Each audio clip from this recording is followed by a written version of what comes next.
Olá, amada! Seja bem-vinda a mais um vídeo no nosso canal. Vamos juntas hoje mergulhar em mais uma mulher da Bíblia.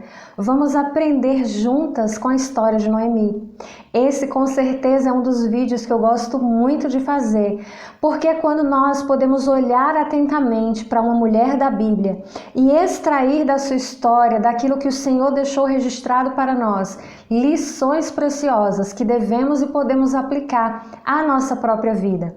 E com certeza, a vida de Noemi tem muito a nos ensinar.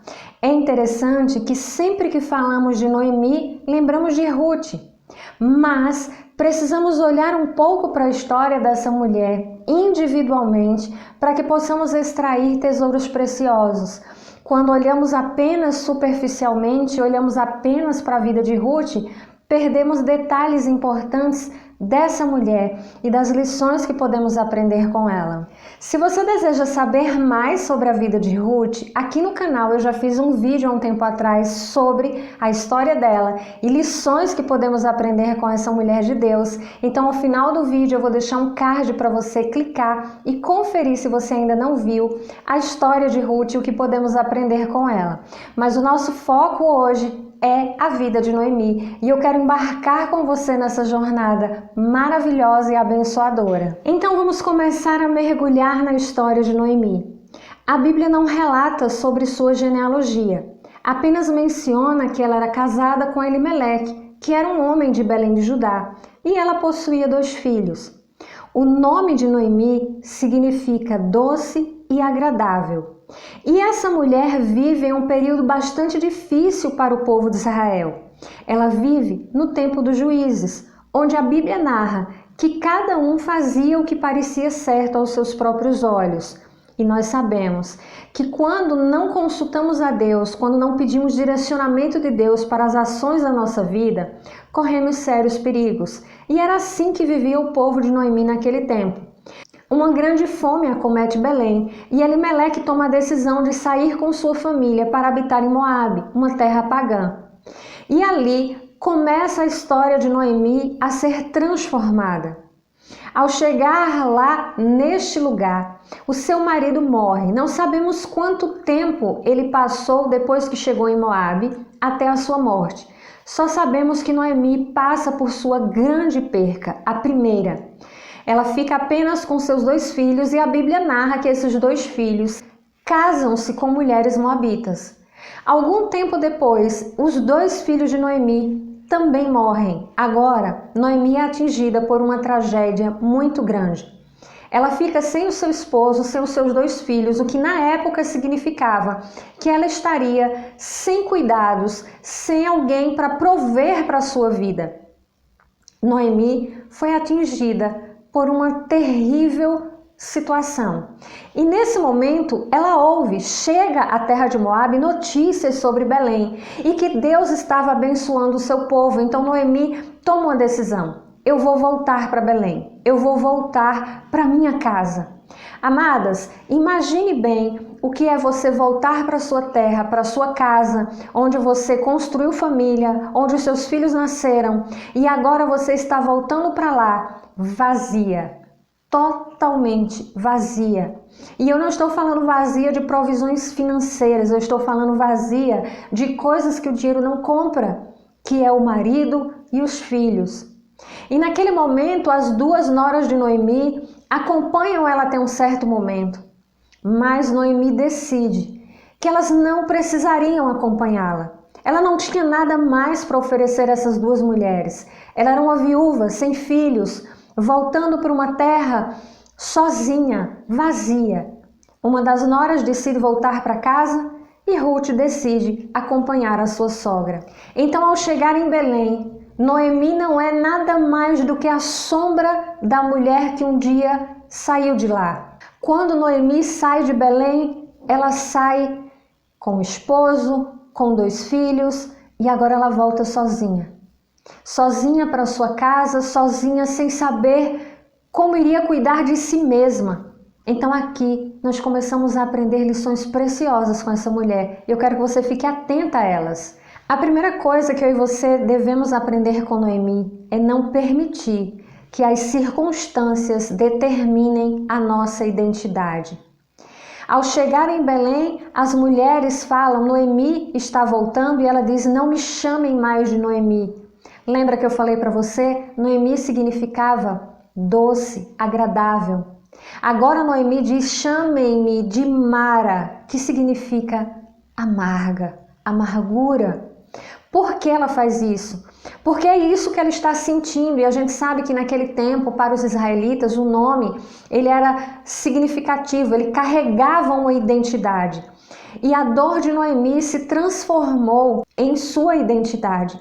O seu coração estava machucado, ela estava enlutada, ela estava sentindo dentro de si o peso de tudo que tinha acontecido com sua casa e sua família, e ela permite naquele momento que a sua identidade fosse definida por sua dor. Minha amada, não importa as circunstâncias que nós atravessemos nessa vida, nós temos um Deus que cuida de nós e que, ainda que estejamos por um momento vazias, o Senhor permanece sendo o nosso Deus. Não nos tornemos mulheres amargas, amarguradas por conta do que nos acontece. Mantenhamos os nossos olhos no Senhor, porque é Ele que provê em nós a alegria que não está sustentada pelas circunstâncias. Outro fato interessante na vida de Noemi é que essa tempestade que ela enfrenta permitiu que ela se unisse ainda mais à sua nora. Ruth decide caminhar com Noemi e voltar para uma terra que não era dela, voltar para um povo que não era seu por amor à sua sogra. Noemi aceita a companhia de sua nora e ambas juntas se fortalecem para um tempo que elas não sabiam o que viria pela frente. Muitas vezes as tempestades, se nós aprendermos a olhar para elas através dos olhos de Cristo, as tempestades podem nos unir a pessoas que abençoarão a nossa vida na jornada e também seremos bênção na jornada dessa pessoa. Ruth estava numa terra que não conhecia, mas contou com todo o auxílio e instrução de Noemi. Então, essa tempestade serviu para unir ainda mais essas duas mulheres de Deus. E aqui vem uma lição muito importante. Eu falei para você que Noemi volta vazia para Belém. E o que eu e você precisamos entender é que nós não temos que temer quando estamos vazios. Porque para ser cheio do novo, precisamos estar vazios do que é velho.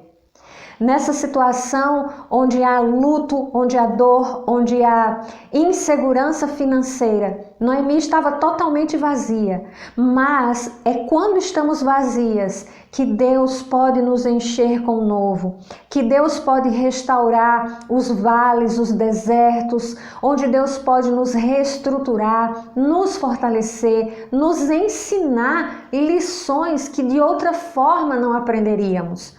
Os desertos, as dores, o estar vazio é uma oportunidade genuína de viver milagres de Deus em sua vida. E quando temos esse entendimento que estar vazio é abrir lugar para ser cheio, Deus entra e restaura. Noemi ali nunca imaginou, quando voltou a Belém, o que Deus estava planejando para a sua vida. Ao retornar para sua terra, ao se voltar para o seu Deus e as coisas que o Senhor ordenava, ela vai instruindo Ruth quando descobre sobre um possível remidor. E ela instrui ali a sua nora, que não conhecia os costumes da época, e Deus restaura na vida de Noemi, não mais um marido, não mais outros filhos, mas através de sua nora, ela pode acolher nos braços um neto, um herdeiro, e ali Noemi nem imaginava que da sua linhagem, que da sua descendência viria o Messias. Quando Noemi acredita que sua linhagem havia terminado, o Senhor a abençoa. O Senhor contempla a sua dor e enche novamente o seu coração de alegria. Então, amadas, que eu e você possamos aprender com essa mulher de Deus, a atravessar processos, a atravessar dificuldades, sabendo que às vezes precisamos ser esvaziadas, precisamos ser sacudidas nas nossas raízes, nas nossas estruturas, para que possamos deixar que o Senhor nos encha do seu novo, daquilo que Ele tem para nós, e que muitas vezes, se não provássemos esse vazio, essa tempestade, não conseguiríamos permitir que Ele nos enchesse. Eu espero muito que você tenha gostado do vídeo de hoje, tenha sido abençoada através da vida e da história de Noemi. E claro, sexta-feira nós estaremos juntas aqui, compartilhando o nosso novo propósito de oração do mês de julho. Estamos terminando a nossa oração por sabedoria, estamos aprendendo e crescendo, entendendo o que é ser uma mulher sábia, o que é buscar a sabedoria, e vamos caminhar em julho, juntas e unidas em um novo propósito. E sexta-feira, às 10h30 da manhã, eu conto com você aqui no canal para juntas embarcarmos no mês de julho em uma novidade de propósito de oração. Eu conto com você. Que a paz do Senhor esteja no seu coração, fica com Deus e nos vemos no nosso próximo vídeo. Tchau!